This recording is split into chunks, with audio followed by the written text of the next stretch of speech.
That's Joan Armour Trading, me, myself, I, playing on BBC Radio Wales. It's Hugh Stevens with you tonight, Monday, Tuesday, Wednesday, 7 till 10. And, well, we picked that for you, Nicky Wire. I know you're a fan.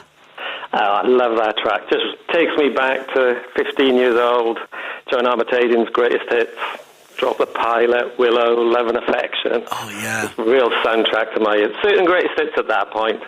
A compilation of that and Squeeze and The Cure and the Bunnymen, they were just like played non-stop in my house. Perfect. No wonder we've had so many Manics greatest hits. It all makes sense now.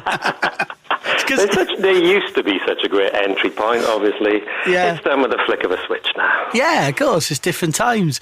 And talking of that, technology, you put on Instagram the other day that you'd managed to upload a new track, a brand new track called Contact Sheets. Let's talk about the technical aspect first of all. Was it difficult getting it on Bandcamp? It was incredibly painful for me. It took me about 2 days to get the artwork in the square box and the right size of photo, and then I had to convert it to a WAV file or FLAC or something. I have no idea what I was doing. But somehow, by a hook or by crook, I did manage to do it all by myself. It's a breakthrough moment for me, Hugh. Oh, well, congratulations. We're all chuffed for you. We know about them, we know about Manics with technology. You're the kings of playing live and of being in the studio and of recording. And where did you record this new track then, Nicky, the solo track of yours? The sort of album that I've been doing is probably like a collage from the last 10, 15 years. This is probably when the last tracks, Contact Sheets, is done. About a year ago now, I think, just in our studio, Daughter River Studios, just me and Loz and Rich. And I did it in lockdown. I started off playing it in my house, and I got my son plays drums, so he's playing drums, and my daughter plays piano. And of course, they hated doing it and just glared at me while I was trying to work this song out. So it's had quite a long ingestion. Wow. It's a really pretty song. Can you tell us a little bit about the lyrics? We'll hear it in a minute. Give us the backdrop, the backstory to the words. Well, I think it's about how you remember. Just trying to. It's a strange concept, but remembering memory when something's vanished and absolutely gone. How do you actually? What's the capability left for your memory to process what has gone or what has disappeared? And that can be anything. It could be a shop or your house, or for me, losing both my parents and then getting rid of the house after a long period. Me and my brother had to sell the house. And I'm just thinking, what is left of something that doesn't exist anymore, that you absolutely cherished all your life, that made you? Every memory I have of my old house, my brother, it's just like every particle in me was made up there. Mm. So it's just about that, really. I was thinking about our old school out there, Comprehensive, and there's not a trace of it left. It's completely bulldozed down. I'm thinking of me, James Richey and Sean up there, and Joe Calzaghe was up there as well, the greatest boxer ever from this country. And I'm thinking, it's just gone. How do you remember something anymore? Can you trust yourself, I guess? And obviously photographs play a really important role with that because they're such trigger points and kind of tactile and real.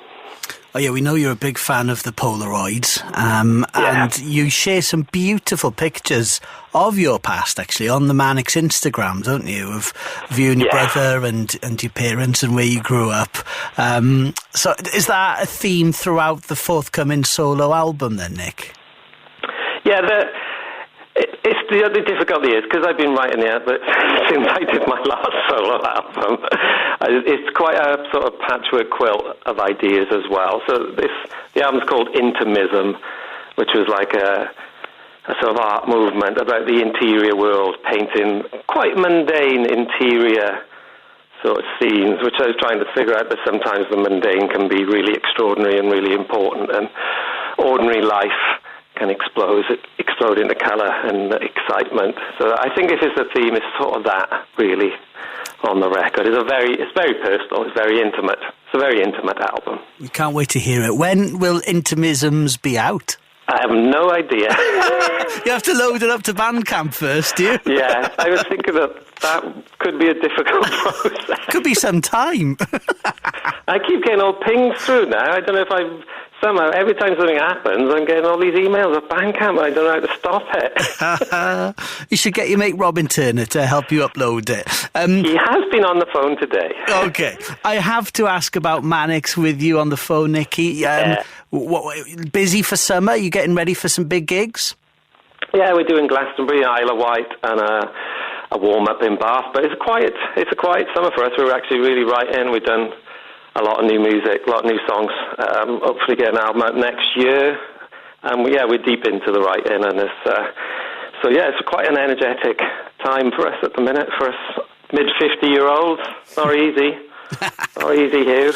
Oh, well, you young'un. We can't wait to hear everything that you do, solo and with the boys, of course, with Manic Street Preachers. Nicky, thanks for joining us tonight. Will you introduce it now, live on Radio Wales, for the world to hear again? This is my tribute to C86 and Felt and all our wonderful music at the time. It's a beautiful pop song called Contact Sheets. I'm always looking and